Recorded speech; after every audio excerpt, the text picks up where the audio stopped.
എന്നാൽ സാഹിത്യ വേദിയിൽ ഞാനൊരു കൊച്ചു കഥ പറയാം. ശ്രദ്ധിച്ചു കേൾക്കണേ.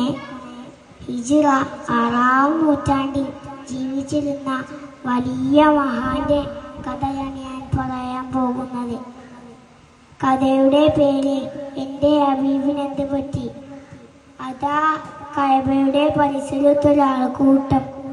അവിടെ ഗംഭീര പ്രസംഗം നടക്കുകയാണ്.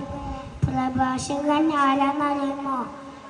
മുത്തുനബി സല്ലല്ലാഹു അലൈഹി വസല്ലമയുടെ പ്രിയപ്പെട്ട കൂട്ടുകാരൻ അബൂബക്കർ സിദ്ദീഖ് റളിയല്ലാഹു അൻഹു.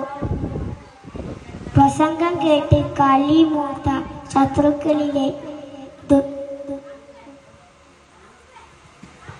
കുത്തുബത്ത് എന്ന ദുഷ്ടൻ ആണി തിറച്ച ചെരുപ്പും കൊണ്ട് ആഞ്ഞടിച്ചു. തങ്ങൾ ബോധം കെട്ടി വീണു. ഉറ്റവർ വാരിയെടുത്ത് വീട്ടിലേക്ക് കൊണ്ടുപോയി. അവിടുത്തെ ഉമ്മയും ഉപ്പയും ഒക്കെ വിളിച്ചു നോക്കി. വിളി കേൾക്കുന്നേയില്ല. വൈകുന്നേരമായപ്പോൾ ബോധം തെളിഞ്ഞു. ഊട്ടേനെ ചോദിച്ചു, എൻ്റെ ഹബീബ് എവിടെ? എൻ്റെ ഹബീബിനെന്ത് പറ്റി? ബേജാറോടെ നിൽക്കുന്ന കുടുംബക്കാർക്ക് അത്ര രസിച്ചില്ല.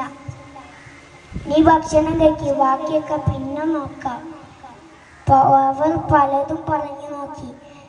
മഹാൻ സമ്മതിച്ചില്ല.